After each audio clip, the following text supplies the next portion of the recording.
നമസ്കാരം. മീഡിയ കമ്പാനിയുടെ വളരെ പ്രധാനപ്പെട്ട ഒരു ഇൻഫർമേഷനാണ് ഷെയർ ചെയ്യുന്നത്. അറിയിപ്പ് ശ്രദ്ധിക്കുക, എല്ലാവരിലേക്കും ഷെയർ ചെയ്ത് എത്തിക്കുകയും വേണം. നമ്മളുടെ വീടുകളിൽ ഇന്ത്യൻ അല്ലെങ്കിൽ HP അതല്ലെങ്കിൽ ഭാരതിൻ്റെ ഗ്യാസ് സിലിണ്ടർ 14.2 കിലോഗ്രാം ഭാരം വരുന്ന ഗാർഹിക പാചകവാതക സിലിണ്ടറുകൾ ഉള്ളവർക്ക് ഓഗസ്റ്റ് മാസം 15-ാം തീയതിയാണ് അവസാന തീയതി, അല്ലെങ്കിൽ 16-ാം തീയതി മുതൽ നമുക്ക് ലഭിക്കുന്ന ഗ്യാസ് സിലിണ്ടർ അതിൽ പുതിയ മാറ്റങ്ങളുണ്ടാകും. ഇലക്ട്രോണിക് KYC എന്ന് പറയുന്ന ഒരു ബയോമെട്രിക് അല്ലെങ്കിൽ ഫേസ് ഒതൻറ്റിക്കേഷൻ മസ്റ്ററിങ് അത് കേന്ദ്ര സർക്കാർ നിർബന്ധമാക്കിയിരുന്നു. 2024 മുതൽ കേന്ദ്ര സർക്കാർ പറയുന്ന ഒരു പ്രധാന കാര്യമാണ്. നിലവിൽ അതിൻ്റെ ഡെഡ് ലൈൻ, അതായത് അവസാന തീയതി പ്രഖ്യാപിച്ചിരിക്കുകയാണ്. ഓഗസ്റ്റ് മാസം 15 എന്നാണ് നിലവിൽ അറിയിച്ചിട്ടുള്ളത്. വിവിധ ഏജൻസികളിൽ അല്ലെങ്കിൽ വിവിധ കമ്പനികളിൽ ഇപ്പോൾ വിവിധ മേഖലകളിൽ ക്യാമ്പുകൾ സംഘടിപ്പിക്കുകയും ചെയ്യുന്നുണ്ട്.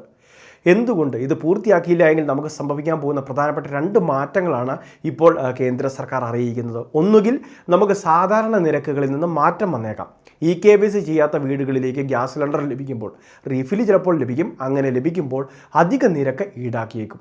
ഇനി അതല്ല എങ്കിൽ ചിലപ്പോൾ റീഫില്ല് ചെയ്യുന്നതിൽ തടസ്സമായിരിക്കും ഉണ്ടാവുക. അപ്പോൾ അങ്ങനെ ഒരു ബുദ്ധിമുട്ട് ഒഴിവാക്കണമെങ്കിൽ KYC എന്ന് പറയുന്ന ഒരു കാര്യം ചെയ്തിരിക്കണം. ഗ്യാസ് സിലിണ്ടർ എടുക്കുന്ന സമയത്ത് നമ്മൾ KYC ചെയ്തിട്ടുണ്ട്. പക്ഷേ KYC 2024 കൊണ്ടുവന്നിട്ടുള്ളതാണ്. അത് മുൻപ് ഒരിക്കൽ ചെയ്തിട്ടുണ്ടെങ്കിൽ പ്രശ്നമില്ല. ഇതുവരെ ചെയ്യാത്തവർ നിരവധി ആളുകളുണ്ട്. അങ്ങനെ ചെയ്യാത്തവർക്കാണ് ഈ ആനുകൂല്യം തടസ്സപ്പെടാൻ പോകുന്നത്. ഒരിക്കൽ KYC ചെയ്തിട്ടുള്ളവർ ഇപ്പോൾ 2026 ഈ വർഷത്തെ KYC ചെയ്യണോ എന്ന് കമൻറ്റ് ബോക്സുകളിൽ ചോദിക്കുന്നുണ്ട്. അങ്ങനെ നമ്മൾ ചെയ്യേണ്ട ആവശ്യമില്ല. മുൻപ് ചെയ്തവർക്ക് അന്ന് ചെയ്ത ഇത് വെച്ച് തന്നെ നമുക്ക് ഈ ഒരു ഗ്യാസ് സിലിണ്ടർ ലഭിക്കുന്നതാണ്. ഇതുവരെ ചെയ്യാത്തവരാണ് KYC ഇനി ചെയ്യേണ്ടത്. ഇനി ചെയ്തിട്ടുണ്ടോ ഇല്ലയോ എന്ന് അറിയുന്നതിന് വേണ്ടി നമ്മളുടെ പാചകവാതക വിതരണ കമ്പനികളുടെ ആപ്ലിക്കേഷൻ ഉണ്ട്. HP ഗ്യാസ് ആണെങ്കിൽ HP പേ എന്ന് പറയുന്ന ഒരു ആപ്ലിക്കേഷൻ നമുക്ക് മൊബൈലിൽ ഡൗൺലോഡ് ചെയ്ത് നമ്മൾക്ക് സ്റ്റാറ്റസ് പരിശോധിക്കാൻ സാധിക്കും. നമ്മളുടെ ഗ്യാസ് കണക്ഷനുമായി ലിങ്ക് ചെയ്തിരിക്കുന്ന ഫോൺ നമ്പർ നൽകി രജിസ്റ്റർ ചെയ്ത് കഴിഞ്ഞാൽ അതിൻ്റെ വിവരങ്ങൾ അറിയാൻ സാധിക്കും. ഇനി ഇന്ത്യൻ ഗ്യാസ് സിലിണ്ടർ ആണെങ്കിൽ ഇന്ത്യൻ ഓയിൽ 1 എന്ന് പറയുന്ന ഒരു ആപ്ലിക്കേഷൻ ഉണ്ട്. ആ ആപ്ലിക്കേഷൻ ഇൻസ്റ്റാൾ ചെയ്താൽ മതിയാകും. ഇതുപോലെ തന്നെ ഭാരത് ഗ്യാസ് സിലിണ്ടറിനും ആപ്ലിക്കേഷൻ ഉണ്ട്. അപ്പോൾ ഈ ആപ്ലിക്കേഷനുകൾ ഇൻസ്റ്റാൾ ചെയ്യുക. അതിനുശേഷം നമ്മൾ റീഫിൽ ചെയ്യാൻ ഉപയോഗിക്കുന്ന മിസ്ഡ് കോളൊക്കെ ചെയ്യുന്ന അല്ലെങ്കിൽ ബന്ധപ്പെട്ട് വിളിച്ച് റീഫിൽ ചെയ്യുന്ന ആ മൊബൈൽ നമ്പർ അതുൾപ്പെടെയുള്ള കാര്യങ്ങളൊക്കെ ഒന്ന് കൊടുത്ത് OTP വെരിഫിക്കേഷനൊക്കെ ചെയ്ത് യൂസർ ID പാസ്വേഡും ചിലപ്പോൾ ക്രിയേറ്റ് ചെയ്യേണ്ടതായിട്ട് വരും. അങ്ങനെ ഉണ്ടെങ്കിൽ അതുകൂടി ഒന്ന് ക്രിയേറ്റ് ചെയ്യുക. അതിനുശേഷം കൃത്യമായിട്ട് നമുക്ക് സ്റ്റാറ്റസ് അറിയാം. KYC സ്റ്റാറ്റസും KYC സ്റ്റാറ്റസ് എന്ന് പറഞ്ഞാൽ 2 ആയിട്ട് ചിലപ്പോൾ കാണിക്കും. KYC ചെയ്തിട്ടില്ലാതെ പ്രത്യേകം കാണിക്കും. അങ്ങനെ ഉണ്ടെങ്കിൽ അത് പൂർത്തിയാക്കുക തന്നെ വേണം.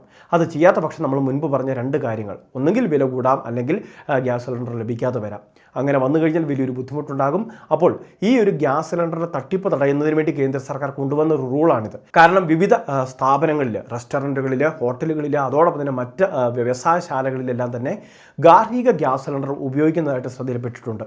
അതായത് ഗുണഭോക്താവിന് വീട്ടിൽ ലഭിക്കേണ്ട ആനുകൂല്യങ്ങൾ അത് മറ്റാരെങ്കിലുമൊക്കെ തട്ടിയെടുക്കുന്ന രീതി. അപ്പോൾ അത് ഒഴിവാക്കുന്നതിന് വേണ്ടിയാണ്. വീടുകളിലേക്ക് തന്നെയാണോ ഇത് എത്തുന്നത്, അതോടൊപ്പം തന്നെ അർഹതപ്പെട്ട ആൾ ജീവിച്ചിരിപ്പുണ്ടോ അല്ലെങ്കിൽ അവരുടെ വീടുകളിലേക്ക് നിലവിൽ ആനുകൂല്യം കൃത്യമായിട്ട് എത്തുന്നുണ്ടോ, ഇതെല്ലാം മനസ്സിലാക്കുന്നതിന് വേണ്ടിയുള്ള സംവിധാനമാണ്. അപ്പോൾ KYC പൂർത്തിയാക്കാത്തവർ ഈ 15-ാം തീയതിക്ക് മുൻപ് പൂർത്തിയാക്കുക.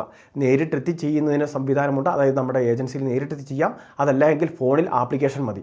ബന്ധപ്പെട്ട നമ്മൾ മുൻപ് പറഞ്ഞ ആപ്ലിക്കേഷനും ആധാർ ഫേസ് RD എന്ന് പറയുന്ന ഒരു ആപ്ലിക്കേഷനും, ഈ 2 ആപ്ലിക്കേഷൻ ഉണ്ടെങ്കിൽ അതിൻ്റെ പെർമിഷൻ എല്ലാം ഓൺ ചെയ്ത് വെക്കുക. അതിനുശേഷം ഈ ഒരു പ്രോസസ്സ് ചെയ്ത് കഴിഞ്ഞാൽ വളരെ സുഗമമായിട്ട് തന്നെ നമുക്കത് പൂർത്തിയാക്കാൻ സാധിക്കുന്നതായിരിക്കും. അപ്പോൾ ഈ പ്രധാനപ്പെട്ട അറിയിപ്പ് എല്ലാവരിലേക്കും എത്തിക്കുക. ഇതുപോലുള്ള ഇൻഫർമേഷൻ ചാനൽ സബ്സ്ക്രൈബ് ചെയ്യുക, ഫോളോ ചെയ്യുക.